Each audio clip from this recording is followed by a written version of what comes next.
So, you probably thought the greatest estate developer was completely over, right? Well, plot twist. While the main story has wrapped up, the author just dropped a surprise side story on us, and you know we gotta cover it. By the way, if you're new here or need a refresher, trust me, you'll want to hit that subscribe button because if more chapters come out, here where you will find them first. Alright, we open at the height of construction in the Frontera territory.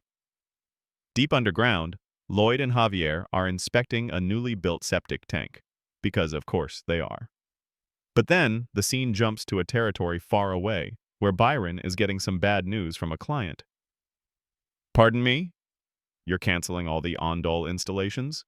Byron asks, trying to keep his cool. Our workers are already on their way to your location. The client just shrugs. Hey, what's the big deal? We'll pay the penalty. Some other company showed up offering to do it for way cheaper.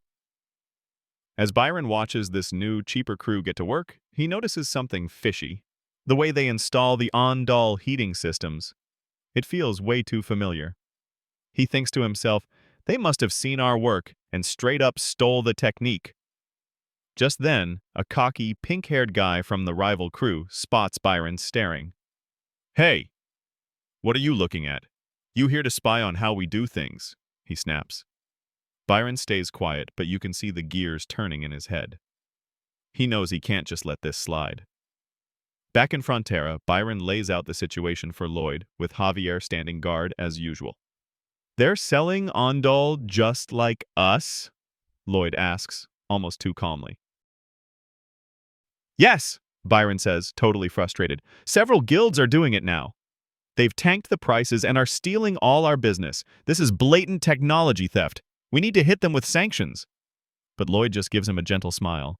Leave them be, he says. It's a good thing if warm Ondol technology spreads far and wide, right? Byron is stunned into silence. But not as stunned as Javier, whose brain just blue-screened. He's thinking, what is wrong with this man? Has he finally lost his mind? Why is he suddenly saying something so sane? Javier can't tell if Lloyd is being serious or just trolling everyone. A few months go by, and over at the rival company's site, surprise, surprise, one of their buildings is spewing a huge cloud of smoke. Workers are scrambling out, coughing and gagging. Damn it! This thing is complete garbage! One yells. The pink-haired guildmaster watches the chaos with a clenched jaw. He turns to one of his guys. Hey, go to the Frontera territory and steal their blueprints.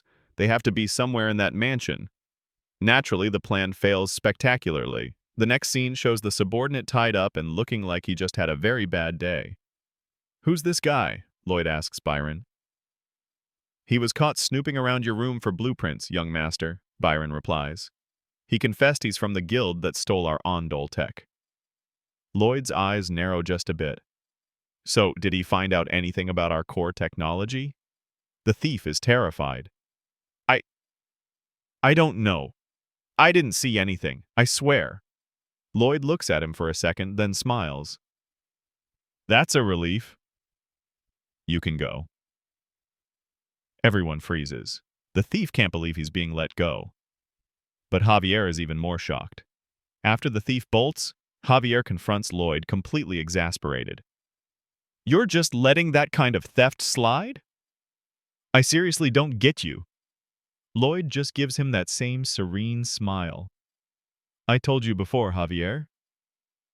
Isn't it a good thing if warm floors spread everywhere? Javier's shock turns into physical pain. He clutches his stomach. Ugh, what is with him? He thinks. Why does my stomach hurt all of a sudden? I'm a sword master. This stress is giving me a dang ulcer. More time passes. By the time Lloyd gets back from his trip to Azrahan, Byron has an eager report. Young master, there's news. The Ondol system is everywhere now. It's not perfect, but thanks to the stolen tech, the number of defects has gone down and mass production has made it super cheap. Lloyd just tilts his head. Lord Byron, why do you say it like that? We shouldn't be worried that there's too much of it. We should be worried that there's still not enough. He flashes a proud grin. Isn't it exciting? Our original design is spreading across the whole country. Javier just stares, looking like his soul has left his body. Later, he slumps onto his bed, still clutching his stomach. Ugh, every time I forget, he brings up the undol again. Why is he such a saint only when it comes to this one thing? The final piece of the puzzle falls into place around the time of Julian's wedding. The rival guilds are now fighting amongst themselves, all claiming to be the original creators of the Ondol. The pink-haired guildmaster comes up with a brilliant and monumentally stupid idea. "This is easy to solve," he says with a cold smile. Soon after, Byron storms in to see Lloyd, looking absolutely livid. "Young master, that first guild that stole our design. They also copied your crest. They're using our logo. They've crushed all their rivals and have completely monopolized the market.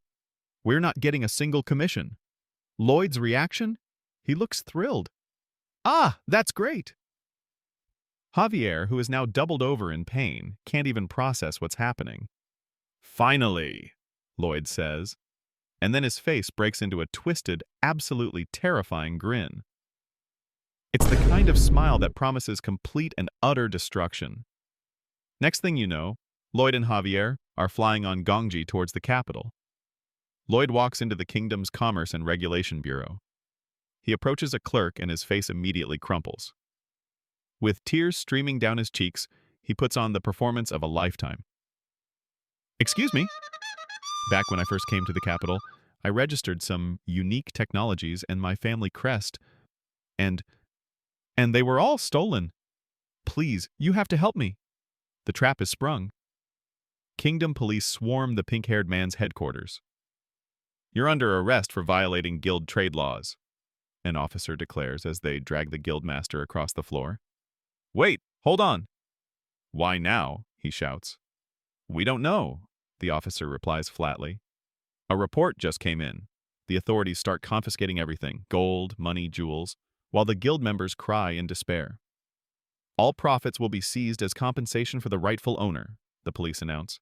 "Additionally, you'll be fined for every single stolen crest you used." And in the middle of all this chaos stands Lloyd Frontera, letting out a wild, triumphant, absolutely maniacal laugh. Javier watches the whole scene unfold, a look of pure awe on his face. He thinks to himself, "Lloyd Frontera, you really are a terrible person." And as that thought crosses his mind, he realizes something else. His stomach doesn't hurt anymore. The stress is finally gone. And that's a wrap on the latest chapter. You gotta love Lloyd's 4D chess. A true master of chaos. What did you think of his ultimate revenge plan? Let me know down in the comments. And don't forget to like and subscribe to Zero Manhwa. Thanks for watching, and I'll see you in the next one.